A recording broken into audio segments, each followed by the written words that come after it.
then I saw everyone going, oh man, this new fucking band and new sound and this is the future and whatever, and all I could think of was Punishment of Luxury fucking did that in 1978. I don't think they should have been huge because they're just too fucking weird for that shit. Prog punk, is that even a thing? But when it's this good, who gives a fuck, man? Don't love this, but I do love No More Words. No more. And that's how Andy Summers became a member of the Police.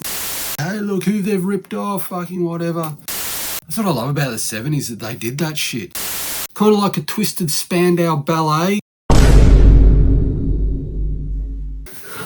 Hey, heard a lot of kerfuffle about this Angine de Poitrine. That's not how you pronounce it, but I'm not going to try and be more cultured than I actually really am, because I mean, the most I've ever done is taught myself a little bit of German, and I'm not even great at that. So, ich möchte etwas essen.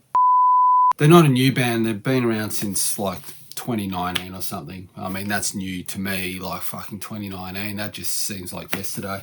I heard one of their songs and then I saw everyone going, oh man, this new fucking band and new sound and this is the future and whatever, and all I could think of was Punishment of Luxury fucking did that in 1978. Not really sure where this fits into my catalogue of videos. Like, is this an underrated punk jam, or is it like a band that should have been huge? I don't think they should have been huge because they're just too fucking weird for that shit. Probably makes it even more galling for Punishment of Luxury that now everyone's talking about Angine de Poitrine. But anyway, Punishment of Luxury, Laughing Academy, one of my favourite albums from that 70s punk movement. Don't know whether they're actually technically a punk band. They probably didn't call themselves a punk band, more probably just like a prog art rock band. So maybe prog punk, is that even a thing? They probably did the same as what the Police did and kind of went, we're not really a punk band, but we'll, as Sting said, fly the flag of convenience. But when it's this good, who gives a fuck, man? Because this is fucking so cool. Sort of demented carnival music mixed with new wave of British heavy metal with a fuck you punk attitude, we're going to do whatever the fuck we want kind of shit. Really intelligent lyrics and just a really wacky instrumentation, like odd timings and kind of a bit funky at times. Great sounding production on this as well, done by Mike Howlett. I've got a bunch of albums that he produced that I don't love, but ones that I do love. Gang of Four, Songs of the Free. It's not my favourite Gang of Four album, but I do like this one a lot. For the Australian connection, he did Hunters and Collectors Payload, this EP. This is just more strange shit. I mean, if you like Punishment of Luxury or even Gang of Four, this has got like kind of a weird, heavy, depressive funk kind of rock, but just slowed down, like just strange sounding. So this is like a really interesting record. It was released in other areas of the world as a combination with their first album, and look, to be honest, the first album's great, but Mike Howlett didn't produce this. But if you can track this down, I'll grab that. It's a bit more accessible than that Payload EP, but both worth getting. Mike Howlett also, just to illustrate the breadth of his like production talents, he did Berlin's Love Life. Don't love this, but I do love No More Words. No more.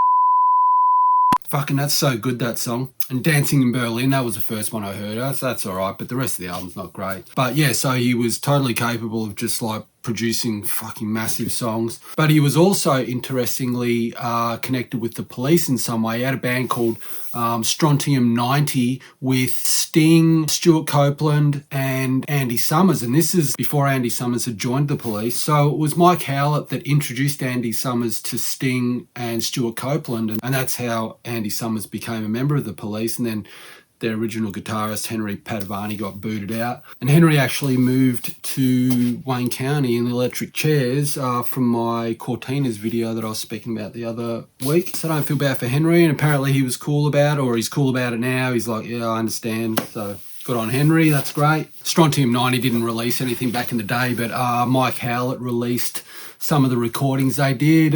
Visions of the Night was one of the songs on a CD they put out in like 1990 or something, and that actually ended up being a B-side of one of the Police singles. Around the time of the Punishment of Luxury Laughing Academy album, they put out some singles as well. They did the title track. But the thing I love about those bands around that time is that all of the B-sides were just non-album tracks. And the Punishment of Luxury B-sides, man, they are just as good as the stuff on the album. Baby Don't Jump on the B-side of that, that's cool. But then around the same time, they kind of did like extra singles that were non-album related. So we got Secrets, and the B-side of this, Brain Bomb. Man, that is so good. That should have been on the album. So manic and energetic. Engine of Excess. B-side of this, Jellyfish. I think that might be my favourite Punishment of Luxury song altogether. Like, that just takes a demented carnival vibe to another level. So catchy and just so bizarre. I think that's the thing about Punishment of Luxury. They just had this bizarre thing going on. I'll put the picture of that a bit closer to see how bizarre they are. Just like real kind of scary, menacing shit, like with a, one of them's wearing like a gimp mask, and then they're all wearing just weird shit, weird masks and whatever, which once again, that Angine de Poitrine kind of, I just feel like they're aping like Punishment of Luxury. Maybe they think that people don't know Punishment of Luxury, and there's probably a lot of people that don't know them, but maybe this video will be considered like an expose. Hey, look who they've ripped off, fucking whatever. Anyway, my copy of this has the previous owner's name written on it, Danny Destroy. I wonder what Danny's up to these days, because that's a pretty cool punk name. Hope he went on to something cool that didn't involve destroying things, but glad that he kept this in good nick for me, because this is fucking cool. I do find it strange that in the 70s, like Punishment of Luxury, a good example of this, that the record company was obviously wanting to make money, and then they released a bunch of singles around the time of the album that weren't related to the album. Like, I mean, I love that, because now I've got fucking, 6 extra fucking Punishment of Luxury songs that I wouldn't have had. But just seems like a strange marketing thing. That's what I love about the 70s, that they did that shit, fucking, now everything's so calculated, and like a lot of the heavy metal bands didn't do that. They just like Kiss, for example, they released Shandy and then the B-side was just an album track. I fucking hate that. But anyway, Punishment of Luxury, after that album, those few singles, they recorded another album and showed it to the record company, and apparently the record company said, there's no room in the market for this kind of thing, so hey, guess what, we're dropping you. And they just went, fucking great. So that album got shelved, but then it was released as the Gigantic Days. I don't know whether it came out on album. I've only got it on CD. This is a little bit less accessible than the Laughing Academy album, even though Laughing Academy album is no way, you couldn't consider that a commercial album in any sense of the word, but this is even less so. So you can kind of see why United Artists didn't want to persist with the band. So the band pretty much split up after the first album. Then this was released, I think, by Neville Luxury, who was the leader of the band, the songwriter and whatever. Then he released his own solo album, which is also included on this CD edition of Gigantic Days. And that sort of goes a little bit in the opposite direction, a little bit more catchy than Laughing Academy. Actually, great album. I have seen it on vinyl, but I mean, I've got it on CD, so I'm not going to fucking waste my money doubling up on things just for the sake of being some vinyl purist, because I am not that. I just like music, man. You just get whatever's cheapest. That's my philosophy. It's on album, it's on CD, the CD's cheaper, I'm going to fucking buy the CD because, not made of money, fucking times are tight. So yeah, this is pretty cool, worth tracking down. Then the band got back together. I'm not sure whether it had the original members or not. I mean, obviously Neville, the leader, was in the band, and they released this album, which once again continues with the more the catchier kind of stuff that Neville was doing on his solo album. Kind of like a Twisted Spandau Ballet kind of vibe. This is pretty cool. Cover's very terrible. I don't know, was that on purpose? They always went for the ugly A aesthetic with everything, so maybe that was on purpose. I mean, the back, look, it looks like a penis. I kind of get that, but yeah, the front, terrible.